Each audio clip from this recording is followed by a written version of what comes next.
To meet up with the challenges of Nigeria's growing population, Nigeria's electoral body, Inec, has added almost 57,000 new polling units for the upcoming 2023 election. The commission says there are now almost 177,000 polling stations across the country. More than 700 units have been removed from inappropriate facilities, including shrines, churches, royal palaces, and private property. Inec Chairman Professor Mahmood Yakubu, who gave the figures at a meeting with resident electoral commissioners in Abuja, says the history of creating and expanding polling units in Nigeria had been long, controversial, and complex, especially after the last exercise in 1996. Let's listen.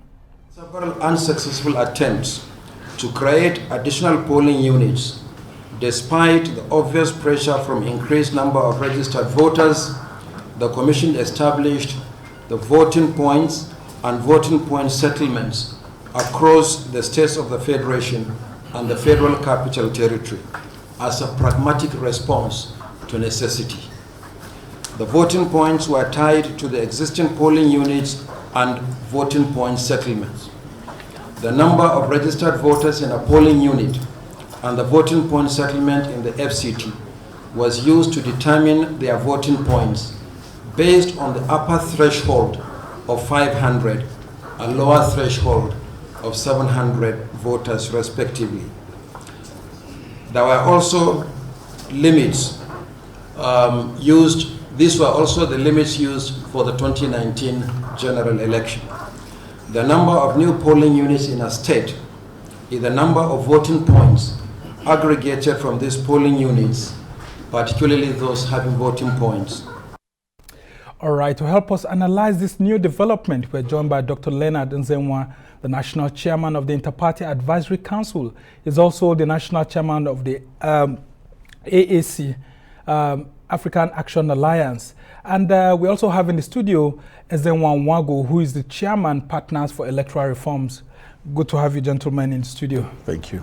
And it's been a very tough week for you, especially. I mean, you've been moving all around to see how you rally your fellow political party chairmen to actually attend to the new development. And Inec gave you a breakdown of the statistics, of which we saw Lagos and, of course, Kano topping the charts on this new polling units created. Just give us an insight into all that happened and, of course, your interaction with Inec during the week. Let me just start by thanking every Nigerian, all stakeholders, for showing deep understanding and also understanding that it's time for us to do something differently. And also I need to also commend the Independent National Electoral Commission and all the political parties for being in one and trying to see that this happens. I keep saying it, this era of blame game should be over. Let us try to see what we can do to make Nigeria better. Some of the challenges we're facing currently is on account of our democracy and electoral process and system not being in order. If we have a very good democratic practices, culture and all that, and also we have a very good electoral system, definitely most of these challenges will be reduced to its barest minimum. Now, having said that, you look at a situation where you have in 1996 a population of less than 100 million or thereabout. And we are still using the same number of polling units to also conduct elections from that time to this period. It's not good at all. I mean, despite all the huge population increase and all of that, migration of people and all kinds of demographic creation of new towns, settlements, everything, villages, and all of that. It doesn't connect with the brain. It doesn't connect with the senses. It doesn't impress the mind. And so the best thing and the most important thing that ought to have been done was for the commission to do this particular thing, which is done by creating, new polling units. So as it stands now, we have close to about 57,000 new polling units and over 178 polling units across the Federation. Now, the key impact for us now is, first of all those polling units you have in churches, you have in royal palaces, you have in shrines, you have in individual properties, and several places that undermine the integrity of election is now a thing of the past. So we are starting on a fresh note. And also for us also know that voters, the key infrastructure in election is basically the polling units.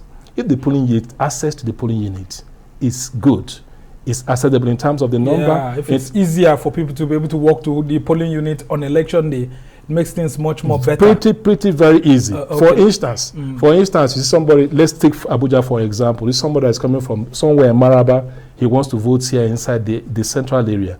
The challenges he faces or she faces coming into town that same day, you know how it is like. Yeah. So it's a good thing they've done. Okay, let's bring you in, Ezenwa Nwagwu. I mean, this has been a very big challenge for INEC. I remember when former chairman of INEC, Professor Atairu Jega, wanted to introduce this. His own was even like about 30,000 polling units. It was received in a very bad light, a lot of controversies. The parties and some CSOs did not understand with him. How do you think INEC would have come to this conclusion and we didn't have the same uproar that like it happened the last time? Well, Samuel, I told the national chairman, Professor Mahmood, just yesterday that it appears for me that INEC is carrying the burden of being the most criticized public institution very well. More criticized than the presidency. Yes, and also now becoming also probably the most improved and the most forward-looking, forward-thinking public institution in Nigeria.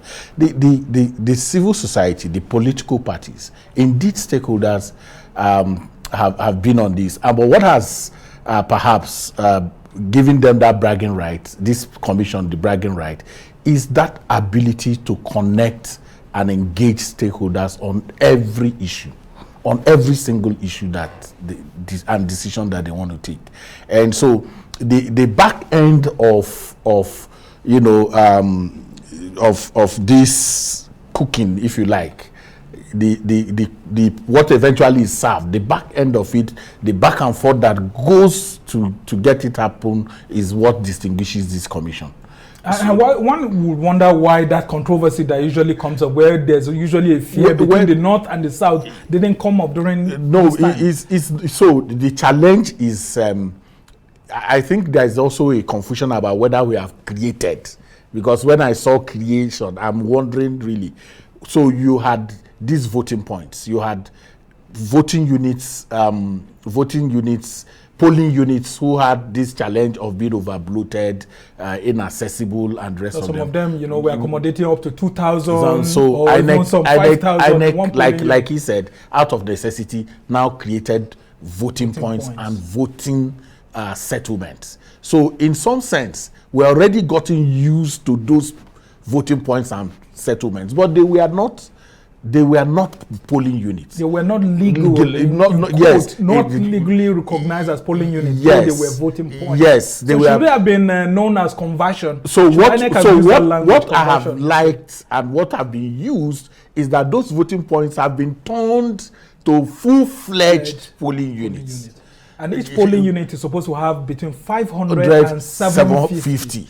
All right, now let's come to the issue of political parties. How will this help political parties to be able to distribute their agents across the country with this new development? Because INEC is insistent on you guys getting to know this, and that's why they give you the list of the distribution, so that you will be able to appoint your polling agents right on time. Yeah, immediately after we finished the consultative meeting day before yesterday, we had a brief meeting on this. And one of the key challenges we're having is it's not going to be easy on the political parties to have, on the national election, over 197 agents. I'm just wondering. It's a big deal. It's a big thing for us. And we'll be looking at how can we cope with it.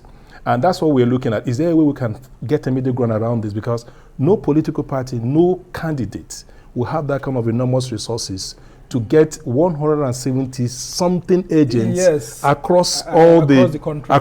So it's a big one. 176,846. 176,846 agents will be needed by each party. Each political party. A presidential candidate.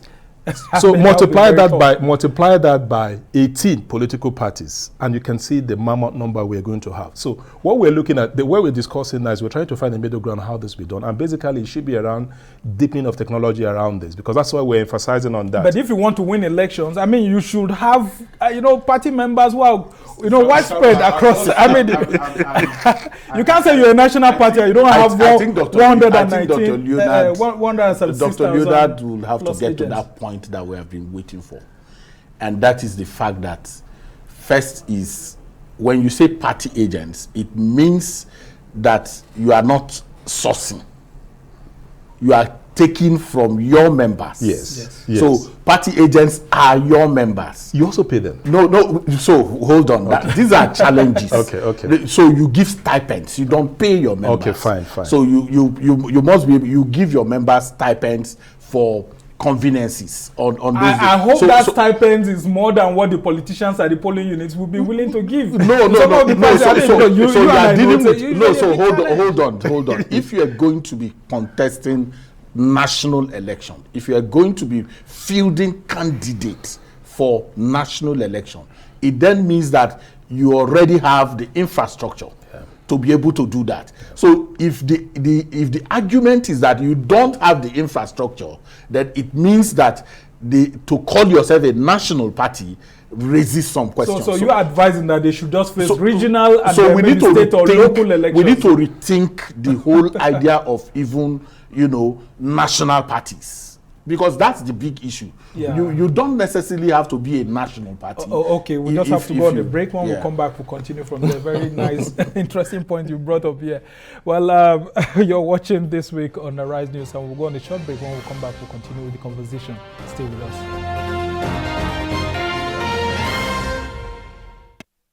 Welcome back to This Week, where we hold the best of conversations. I'm Sumner Sambo, and I still have with me in the studio Dr. Leonard Nzenwa, who is the national chairman of the African Action Congress and also the national chairman of the Interparty Advisory Council.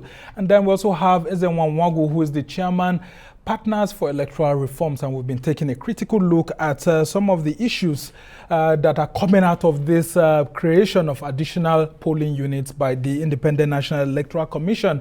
And of course, with the creation of those additional 56,000 plus polling units, we have 176,846 full-fledged polling units. Now, let's talk about the implication for political parties when it comes to raising candidates to become presidential candidates, because it's only when you have a presidential, it's only during presidential election that we'll actually see how strong political parties are to field polling agents in all of these 176,000 plus, polling units created.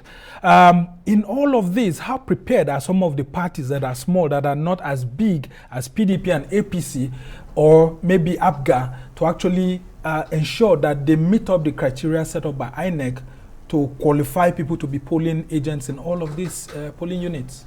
I think once you register political parties, and as currently structured, because political parties, when they are registered, it is registered on the basis of national spread.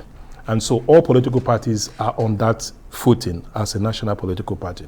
However, suggestions have been coming on how political parties can work from behind or work from below the grassroots and begin to see whether they can take local government elections, then take state government elections before they come up to national election, which is also very good. That is the decision of the political parties to do. Now, finding credible, I'm very emphatic about credible presidential aspirants. It's a big task for most of the political parties.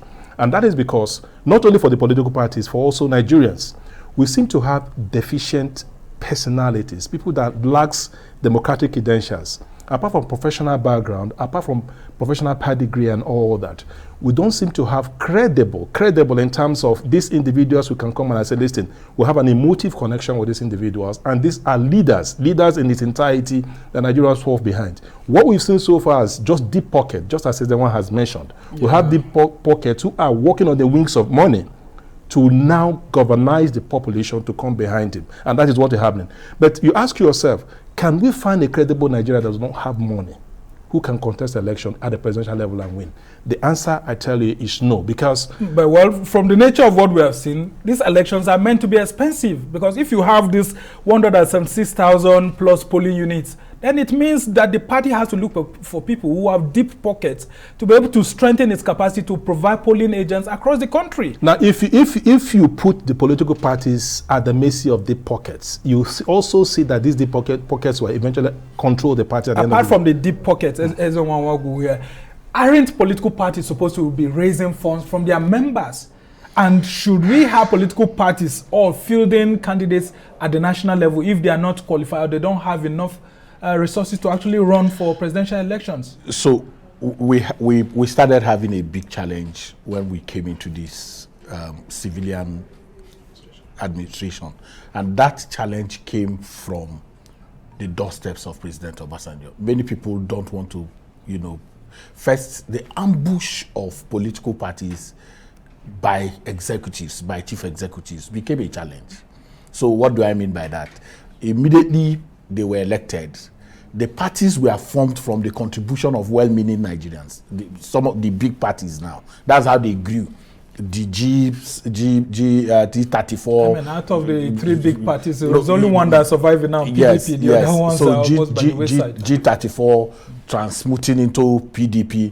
I remember that G34 was contribution of people. Especially the former military generals. No, not necessarily. Not necessarily. The likes of Gbenga Olawepo were not generals, but they made contribution. I remember that Rimi and the rest of them, Sunday Awoniyi, all of these folks were not people you can call deep pockets, but they put their money together. But when Obasanjo came, he elbowed these people out of the party and then took over the administrative control of those political parties. And parties now started having meetings inside government house. And calling the president national leader. And immediately the usurpation. So no, it's not that it's an aberration.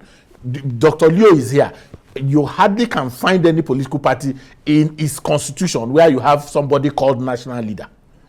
That position does not exist. So you contest for the chairmanship, the secretary, the national organizing secretary. After you have contested those positions, somebody who is not in the administrative, and people can't make a career in political party administration in Nigeria, because at the end of the day, what happens is that even at the local government, the wife of the local government chairman is the leader of women. the chairman, the local government chairman, the chairman himself is the leader of the party in the. So he absolutizes the party and takes it over, and then that became a culture. So ownership, the question of who owns this party, has become a challenge. So Nigerians must take ownership of the party and not allow individuals. No, so once you decide that these chief executives in their state, and you can see that aberration everywhere. There is somebody in Rivers State who is calling the shot in one party.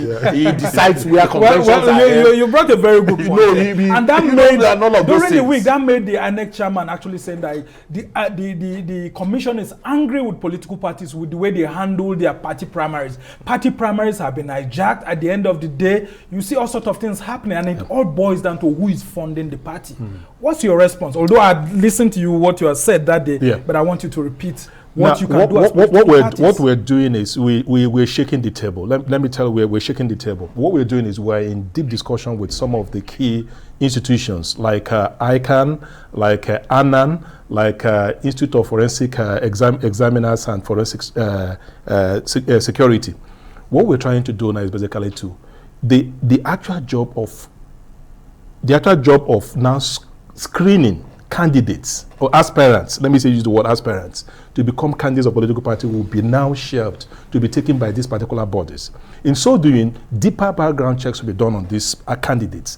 Now, that will require them to go back. If you say you're coming from one primary school, or you're saying from one secondary school, or you're saying you have worked in so place and so forth. Now, they're going to go back, check all this and come together. And when they come together and find out all this, they bring it to the party will sit down now and they look at this person. Are you feasible? Are you credible? Are you electoral worthy to contest the election? So this particular responsibility is going to be shared to them. Okay. And in that regard, we'll be able to reduce the number of these so-called charlatans who come to political parties based on resources they have to come and create problem for us. And we'll reduce all the rancor. I don't think there's a problem with people having money.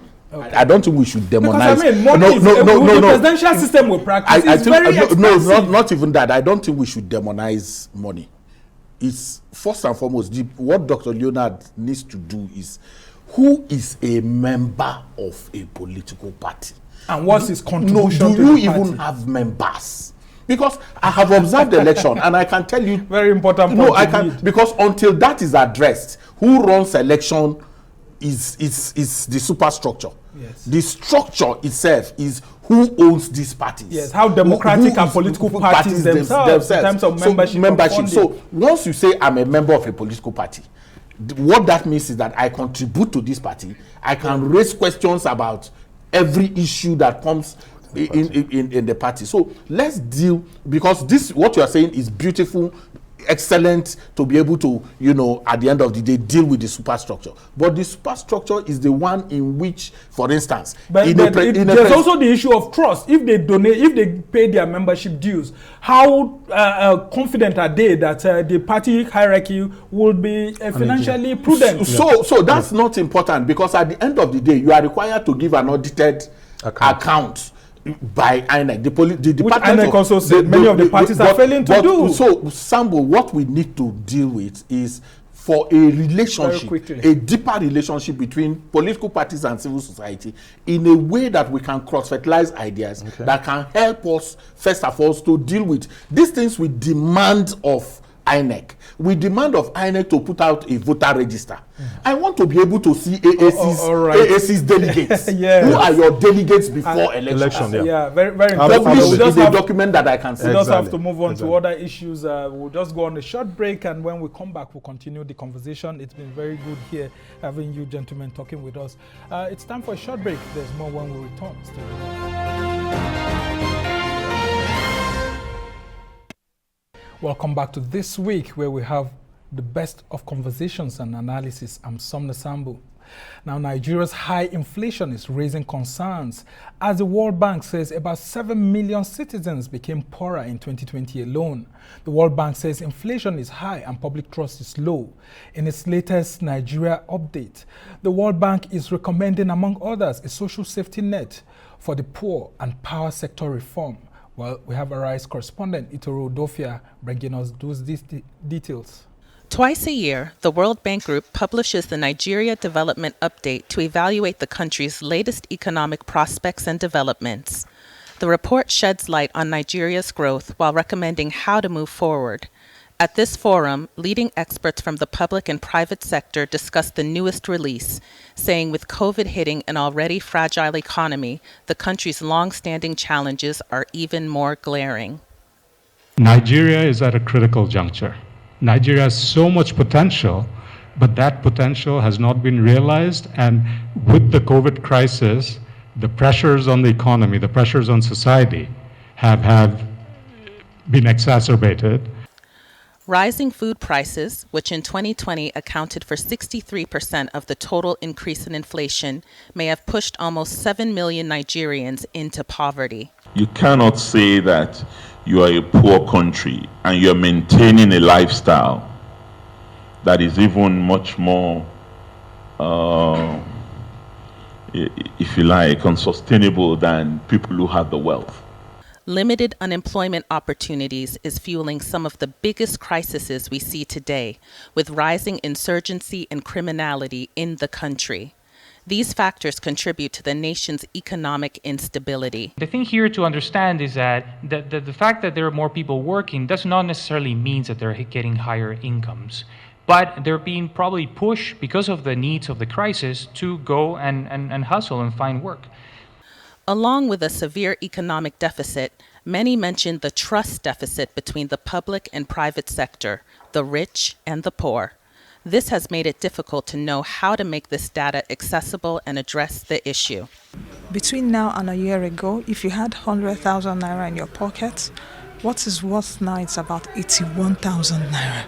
So what it means is that an average Nigerian or more Nigerians are living in poverty. More Nigerians are out of jobs, worsened even by the pandemic. But the panel remains optimistic, saying reducing inflation, providing social safety nets to the poor, and supporting small to mid-level businesses is a way forward.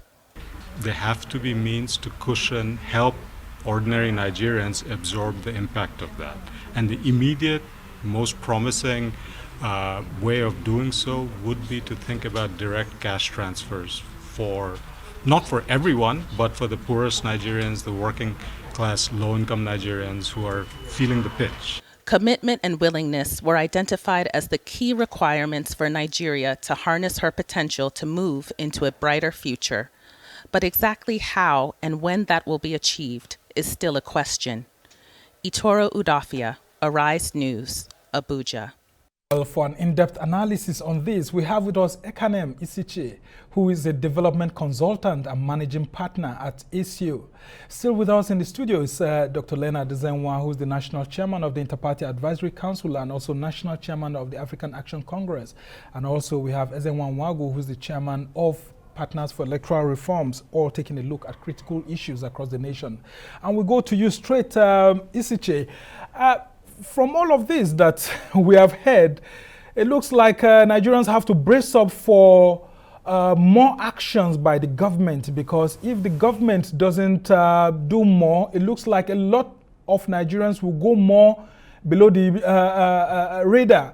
And I also want you to take a look at some of the prescriptions by the World Bank. Do you subscribe to that prescription that we should do a lot of conditional cash transfer, or we should have more investments in the economy to open up the space to allow more people get out of poverty? So good evening, and thank you for having me on the show. So I think you have to have a mix of what the World Bank stipulated. So yes, you do have to provide a strong social safety net, and at the same time, you do have to provide room for investment on the ground. I think you have to face the fact that we have some real critical issues when it comes to inflation. So number one, our inflation rate is currently at 17.9%, down from 18.1% 2 months ago. And secondly, the fact is that we've just experienced a global pandemic. So obviously the price of food has increased globally, and also in Nigeria too. So the fact, and another factor to consider is that over the last 6 years, our inflation rate has gone up by 8.3%, which means that it's growing at an alarming rate. The government is doing all they can, but the point is that some hard decisions need to be made if we're going to get back to even single digits in terms of our inflation. And the other part is that Nigeria is on course to be the 5th largest country in Africa with the highest inflation rates. So these are things that are right in our faces that we have to face front and center. And it needs some strong incentives and also some policies from the government and working with the private sector. And like the World Bank say, creating the social safety nets. I think it's one thing to feed people, but I think you have to go beyond feeding them and making them actually producers or workers in the economy. All right. It's more of a mixed bag for the Nigerian officials. Here you are having the inflation rate reducing a bit, but here you are also having the World Bank telling you that just last year alone, you had 7 million more people becoming poorer. And so if we were in the shoes of these government officials, beginning from the Minister of Finance down to the CBN, which helps with monetary policies, what would you be suggesting in addition to the things said by the World Bank? So I think the first thing to look at is our exchange rates, which has fluctuated over the past couple of years. And then the fact that you do have some cases of devaluation didn't help out matters. So I think the first thing you need to address is how do you maintain a stable exchange rate, which also helps build investor confidence. Number two is that how do you also increase productivity in the society where you create, so not just grow the economy, but tie that to reducing unemployment in the nation. So I think, and then the third one is also, I think, the third one you also have to look at is some of the insecurity concerns. We may not be necessarily related to monetary and fiscal policy, but it does have, it's an influencer in the sense that people want to operate in a safe environment. So I think with these three factors, I think that's one way we can definitely get some level of progress. Let me come to the studio here. Just hold on there. Let's talk about food and security. These are some of the contributors to this high rate of inflation. What do you think the president needs to do in terms of curtailing food challenges in the country? Because we've seen even the areas that didn't have security problems so much, like, for example, the Middle Belt, the North Central, which is like the food basket of the country, having increasing security challenges. What should be done to reduce food insecurity? I think the first and the most important thing for the president to show a willingness, that capacity for people to believe in him. As we speak now, there's public mistrust around the way the president or the presidency has been handling the security-related issues in this country. And that brings us to the herders and farmers crisis we have. He has to move in straight. There should be a political way to address this issue. Identify who are these herders, And if they continue on this destruction of lives and properties and agricultural sector in that area, they need to be dealt with once and for all. If you don't do that, you don't have that confidence in dealing with this area. I think that's the most important thing. Let us build trust.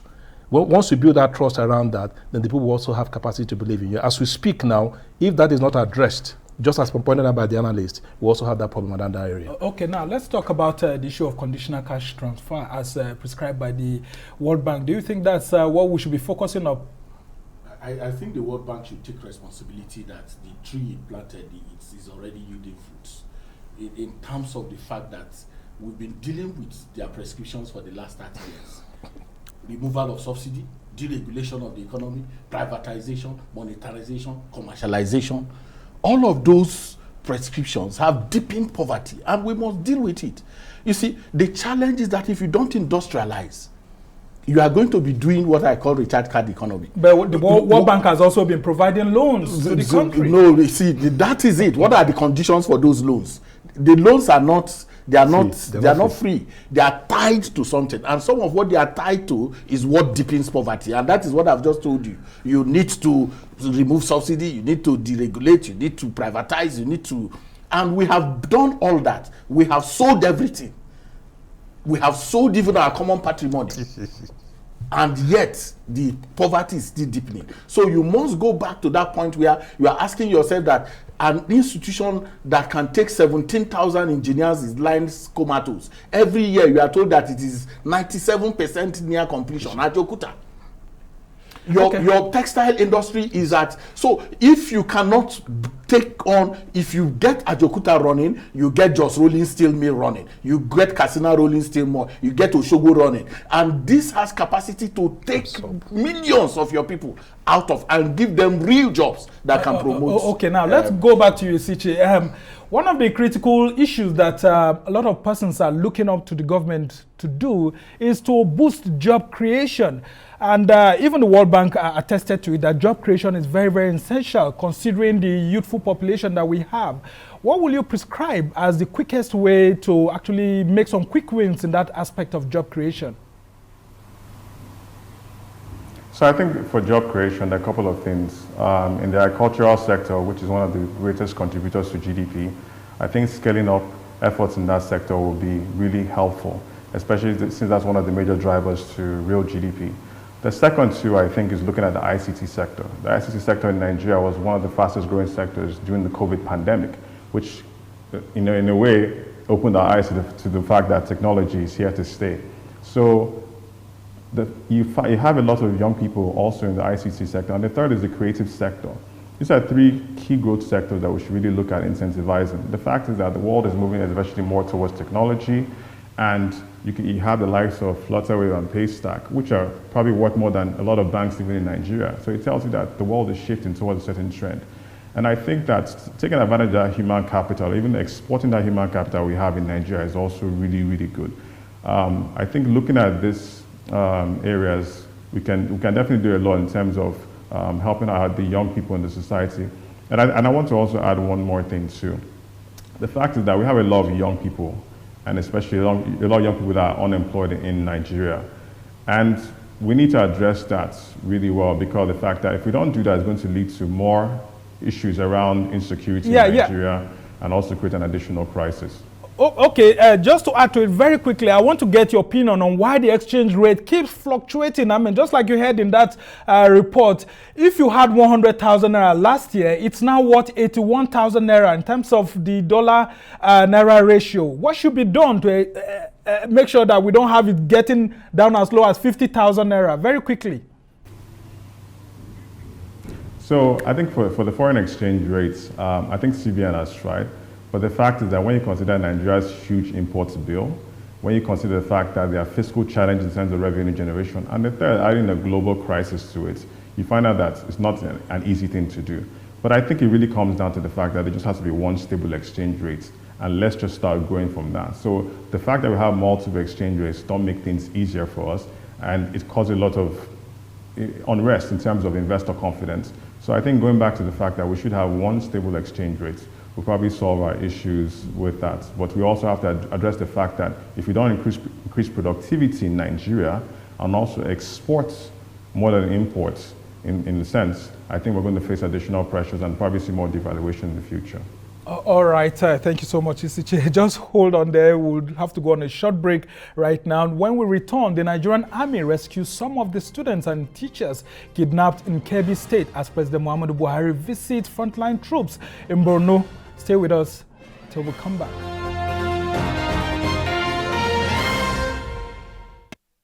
Welcome back to This Week on Arise News. I'm Samna Sambo. Well, I still have with me Ekanem Isichei, who is a development consultant and managing partner at ACIOE.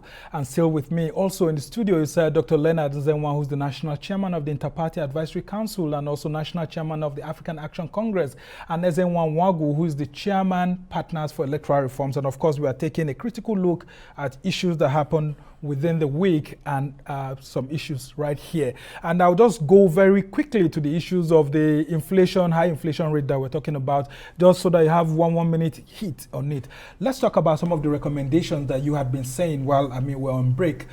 The fact that we need to push production high in the country. And take a good chunk of our population into real jobs. So the biggest threat you have is graduate unemployment. So you can break your NYSC into two sections, 6 months of military exercises and drill, the other one into loans, giving them direct loans and merging them together to start production. So first and foremost, you must get this Ajokuta steel working. If you keep saying it's 97%, 96%, let's get that remaining 4-5% working, so that you can then begin to fabricate machines internally. And then when you can fabricate the entrepreneurial spirit that Nigerians already have can grow. If you are not producing your own clothes, if you are not producing your own food, your whatever will continue to rise, whether you like it or not, because it's based inflation rate, because it's based on we are an import dependent country, and once you are import dependent, there is no magic. Your money will continue to rise. And to you too also, people say that political will to actually boost the economy is very, very important to ensure that the inflation rate reduces, and then of course the fluctuations we see in our foreign exchange rate, is reduced. Yeah, essentially what you're seeing is a whole lot of public mistrust in what is happening. And, my colleagues has absolutely pointed it out. The risk sector is dead. And when you have prescriptions that come from safety, social nets, is tokenism. No economy will thrive or survive based on tokenism. We've experimented with several tokenism in this country. At the end of the day, scandal, one scandal or the other scandal. At the end of the day, it doesn't get to the people that is intended for. You just have over and over again. So I think what we should do is a mix of both the microeconomic and macroeconomic elements that at the end of the day will put our economy in such a position that it becomes fine. The key thing for us to do basically is this: we'll have a very productive, energetic population. And once we're able to get this population firmly on right and give them that needed direction, we'll get the results we want. Okay, very quickly we have to move on to other stories. President Muhammadu Buhari and his newly appointed army chief has paid a visit to security officials and military troops in Maiduguri, the Borno State capital. The president says he is excited to see a level of cooperation between the agencies in their quest to defeat terrorist groups. And Buhari also commissioned some projects on his trip. This include a 4,000 housing unit for displaced persons and the Senate building of Borno State University. Other projects commissioned are the Borno State Vocational Enterprise Institute, and then the Government-Based Technical Secondary School, and then we also have the Dr. Babaganawa Kilbe Memorial School, among others. And straight, I'll just go to you, Isichei, as you are still here with us. That's society there in Borno State is beginning to pick up, considering how the president is ensuring that the troops' morale are boosted, so that the fight against terrorism will be quickly will be rounded up very quickly, so that the citizens can have their lives back and the economy will keep moving. What's your view on the president's visit to that part of the country and his advice to the troops and, of course, the projects that he has commissioned? I think it's a good development that the president went to the Northeast, considering that the Northeast, in Borno State more specific, is one of the biggest food baskets we have in Nigeria. I think it's a welcome development for the president to have visited the troops there and also indeed commissioned some projects. I also believe that's part of the job description. And I do believe that now we have to go beyond now giving the marching orders to actually doing the real action behind curbing the insecurities, especially in the Northeast. This will help bring farmers back to the farms, and it's also help boost our, our productivity, especially in the Northeast and around Nigeria. So I think that it's a welcome development. We just want to see more action.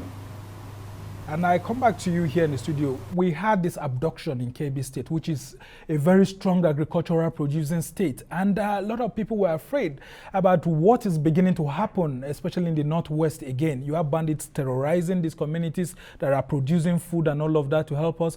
Now terrorizing the school to kidnap the students, although we hear some of them have been rescued. But in all, what do you advise the government to actually do?